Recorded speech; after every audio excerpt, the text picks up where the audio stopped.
Okay. All right, so I will go ahead and call the June 25th, 2026 meeting of the TRPA Hearings Officer to order. It is 2:01 p.m. My name is Marcia Birch, and I'll be serving as the hearings officer today. The first item is the approval of the agenda. Have there been any changes to the agenda? No, there have been no changes to the agenda. All right, then I will approve the agenda as it was posted. Item 3, public interest comments for no action.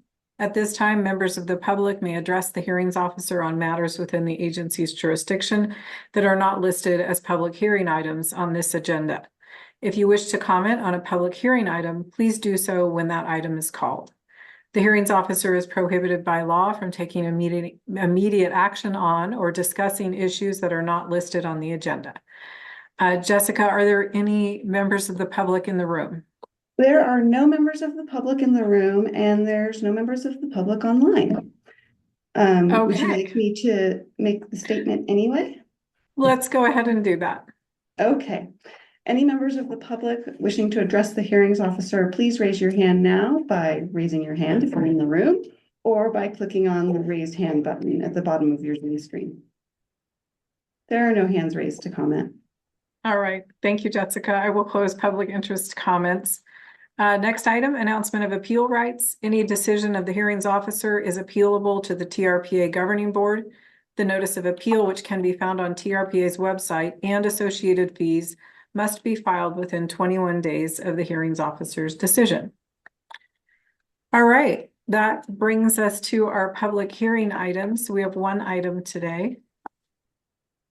This is item 5A, and it's the Sweat Land Capability Challenge, 625 Lakeshore Boulevard, Douglas County, Nevada, APN 1318-09-810-115, TRPA file number LCAP 2026-0094.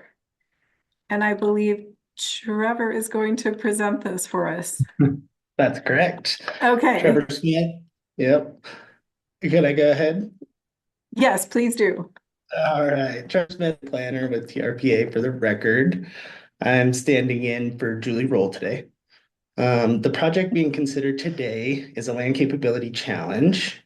It was reviewed for TRPA, or it was reviewed by TRPA soils contractor Phil Scholes.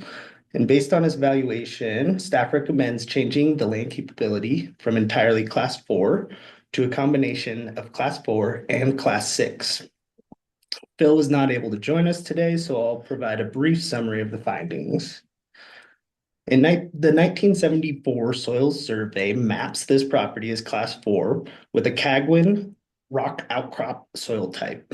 Because the original soils survey was conducted at a broad scale for planning purposes, the land capability challenge process allows for site-specific investigation to determine land capability at the parcel level. The soils contractor hand-augured test holes in the undisturbed upper and central portions of the parcel. These investigations reveal deep, loamy, coarse sand to coarse, sandy soils. The soils are non-gravelly and excessively drained due to their coarse texture. They also lack a root restrictive layer and do not show iron staining associated with high groundwater. The observed soils are most consistent with the GFO soils series, which is commonly found in lake terrace areas. Based on the slope ranges described in Bailey Land Capability reports, the parcel qualifies as a combination of Class 4 and Class 6. And we did receive one public comment from a neighboring property owner requesting that action on this land capability challenge be delayed to allow additional time to review property records related to allowable land coverage. Staff does not believe that a delay is necessary because the application is limited to determining soil type and land capability class, and it does not determine allowable land coverage. Any restrictions on land coverage or future development would be evaluated separately and would not be superseded by the outcome of this land capability challenge. Thank you, Trevor. And that was, I did review the public comment that we received. And because the land capability challenge is solely to determine the soil unit and the slope and how that translates into the Bailey land capability class, I agree that there isn't anything here that would be affected by the land capability determination. So that was the only public comment that's been received. Correct, yes. Okay, is there anyone from the applicant who would like to make a comment? Jennifer Kloschnick's online. There she is. Oh, hello. Hi, thank you.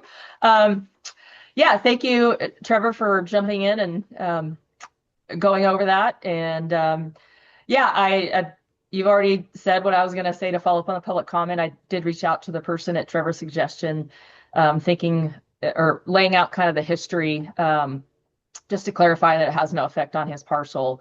But yeah, otherwise, since it's not relevant to this meeting, I won't say anymore. Okay, thank you. And just for the record, Trevor, you mentioned that this was going from all class 4 to class 4 and 6, but there was a smaller amount, but of class 1A and class 2 as well. Correct. At least that's what's indicated, in the staff report. Or yeah. Yeah. Yes, definitely. Yeah. So I don't have any additional questions, so let's open this up for public comment. Okay, well, we have no members of the public in the room and none online, but to be prudent, I will ask if anybody has any comments. So any member of the public wishing to comment on this item, please raise your hand now by raising your hand if you're in the room, or by clicking on *9 at the bottom of your Zoom screen, or by dialing the number that I'm forgetting right now. There are no hands raised to comment, Marcia. All right, thank you. I will close the public comment period and take action. I will approve the proposed land capability challenge as it was presented in the staff report. And that concludes our hearings officer meeting. So I will adjourn. Thank you, Marcia. Thanks, Marcia. Thank you.